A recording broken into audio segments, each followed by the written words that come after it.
او اسلاما نمناو نمردو نزندو نافرد هیچ کەسێکی بەبێ ڕێز نەیەشتوێتەوە لەناو جاهیلیەتا وەختی خۆی ئەم مناڵە ئەکرایە ژێر خۆڕەوە ئێستاکە ئەم مناڵە ئەو هەموو پیا و ماقوڵەی بۆ بان کراوە لەبەرەوەی ناوی ئەنەن و مەجلیسی بۆ گەرم ئەکەن و خواردنی بۆ ئەکەن ئەم دینی حەقیقیە دینێکە بە 23 ساڵ دابەستیوە دینێک نییە وەکو دیموکراسی لە ئەمریکا هاوڵیانە بۆ سەنگا و جەمجەماڵەوە ئیلا ئەبێ وەک ئێمە یەخە کابرا عەشایرە ناتوانێ وەتەن پێ بکات ناتوانێت کچەکەی بە بەرچاوەوە ڕەخز بکات ناتوانێت کچەکەی بە بەرچاوەوە بە ڕووتی بگەڕێت بۆیە خۆشەویستان هەموو شتێک کە قابلیەتی وەرگرتنیە ئینسان فیتڕەتی پاکە ڕەتێکات مناڵ خوای پەروەردگار ئەفەرمێ لە قورئانە ووهبنا له يحيى يعني بەخشندەی خوا بۆ ئەم عائلەیە ئێستا ئەم عائلەیە من ئەیان ناسم هەموویان گەورەن ئەم مناڵە ماوەیەتر ماڵیان ئاوەدانەکات ئەو کچە بەنا ئەو ماڵەیە دێ و ئەڕوا یا ڕەبی خوایە هەر کەسێ مناڵی نییە ئەولادی ساڵحی پێ بکە بەخوای خۆشەویستانەوەی کە مناڵی نییە هەستی پێ ئەکا بەڵام ئێمە هەستی پێ ناکەین جاروا هەیە شتێکە شکێنێن دنیا کە ئەولەکەی لێ ئەدەی داخێکەی خۆشەویستان بەڕێزان لەگەڵ مناڵەکانتانە باش بويا خواهي بروناج لقرآن فرمي ربنا هب لنا من أزواجنا وذرياتنا قرة أعين من الله هر مالك أبي أو مال آودانا چەند خۆشە 2 ساڵ 3 ساڵ 4 ساڵی تر ئەو کچە بە بچکۆلانە سفێری سوڕەی قول هۆڵا و حەدە بێ بەو دەنگە ناسکەی ئەوە نیعمەتە مناڵ بەخشندەی خوایە بۆ تۆ سیر کە کەسێکە خوا تاقیەکات و مناڵی ناداتێ من نصیحەتە بۆ خۆ پاشان بۆ ئێوە چکەم ئەم جیلە ئەگەر لەسەر قورئان و لەسەر تەوحید و لەسەر شتی جوان پەروەردەی نەکەی 2 ڕۆژتر ئەبێتە خوم و چارە ڕەشیەک لە دنیا و لە قیامەت بەدوامانەوە تکایە دەستی مناڵەکانتان بگرن خۆتان نەسیحەتیان بکەن فێر قورئانیان بکەن فێر شتی باشیان بکەن ئەو کەسەی کە مناڵی نییە سەیکە کە دەوڵەمەندە خەڵکە لێ باش ئەم زەلامە مناڵی نییە بۆ چی پێیان ئەکەن چەند قسەکە ناخۆش ئەوە ئێمە قەدری ئەوە نازانین کە مناڵمان هەیە موسڵمانێ بۆی باس کردم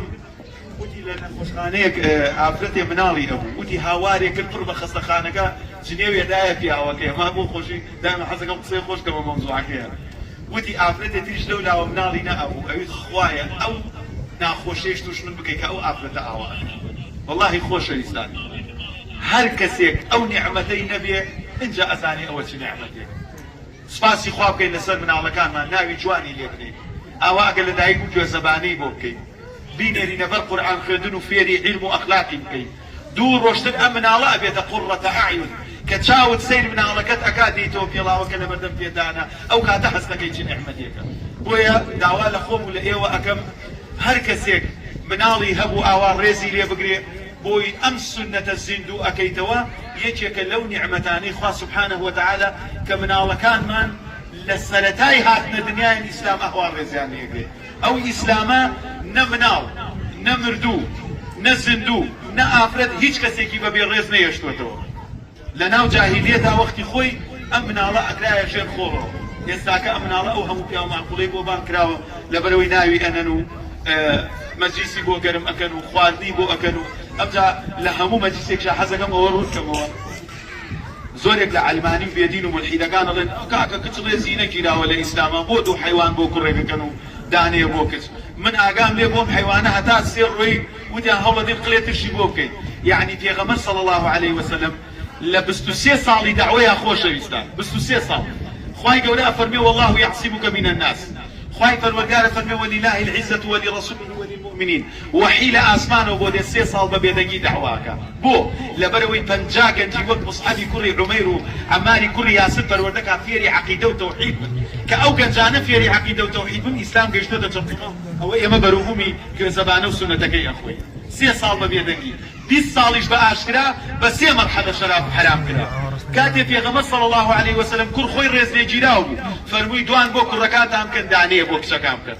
هیچ کەسێکیش نییە بێ ئەمەنە پیاوەبانکە بەرخێک دەچێ بەرخێت 15-16 کیلۆ دەچێت ئەمە گۆشت بەش ئەمەنە نەفەراکە ویستویەتی تەنها بەشێک لە حقوقی خوراوی ئافرەت بێنێتەوە ئێستاکە هیچ گوێزەبانێک ناکرێت ئیلا 3 حەیوان و 4 حەیوان مقابل خۆ کابرا خۆی بە پیاوەزانێک کچی لەدایک بووە گوێزەبانی بۆکە خۆ حەیوانێ ناکە خەڵک سادە بخوا خۆ لەما خۆمانشە هەر سادە دەسەکەوێت پێغەمبەر صلی الله عليه وسلم ویستویەتی بە ئۆتۆماتیکیەن عەقڵی جاهیلیەت بەرەو خۆشویستنی کچان بێنێت وتوێتی ئێوە دوان بۆ کوڕەکانتان بکەن کوڕ هەر کوێخایە کوڕ هەر گەورەی ماڵە باوک غەدر لە کچەکە بەڵام دانێکیش بۆ کچەکانتان بکەن ئەگەر ئێوە موسڵمانن ئەگەر ئێوە سونە تەطبیق دەکەن بەم شێوە ڕێز لە کچ گیراوە و ئەم کچە من هەتا سێ ئاگدارم ئیتر نازانم خۆیان دوای چ کاری سێتران بۆ هەر مەجلیسێک کە پێغەمبەر صلی الله عليه وسلم بەم شێوازە ویستویەتی خەڵکی لەسەر خۆ بێتە ناو دینەوە ئەگەر ئەوانەی تاجر بوون لە مەکە و مەدینە شەرابیان ئەفرۆش بە یەک ئاەت شەراب مەمنوع بکرایە هیچ کەسێک نەیەتوانی مەشروب واز لێبێنێ بە سێ مەراحل مەشروب مەمنوعەکە بۆ کۆی لە ئازادکردن ژن و پیاوێ دەنگەدەنگ ئەکەن کاتێ بەژنەکەی ئەڵێ وەک دایکم وایە ئەڵێ بێ کۆی لێ ئازادی کابرا لە ماڵ خۆیان دەنگەدەنگی لەگەڵ ژن کردووە چی پەیوەندی بە کۆینەوەیە ئێواش ئێوێ کەسێ هەڵەیەکی کرد سوێندێکی خوارد سێ ڕۆژ بە ڕۆژوو بێ بەو شێوازە خۆشەویستان ئیسلام دینی حەقیقیە دینێکە بە 23 ساڵ دابەسیوە دینێک نییە وەکو دیموکراسی لە ئەمریکا هاولیانە بۆ سەنگا و چەمچەماڵەوە ئیلا ئەبێ وەک ئێمە بکەین یەخە کابرا عەشایرە ناتوانێ وە تەطبیق بکات ناتوانێت کچەکەی بە بەرچاوەوە ڕەخت بکات ناتوانێت کچەکەی بە بەرچاوەوە بە ڕووتی بگەڕێت بۆیە خۆشەویستان هەموو شتێک کە قابلیەتی وەرگرتنیە ئینسان فیتڕەتی پاکە ڕەت دێکاتەوە بۆیە ئاینی پیرۆزی ئیسلام بەم شێوازە کۆمان ئەکاتەوە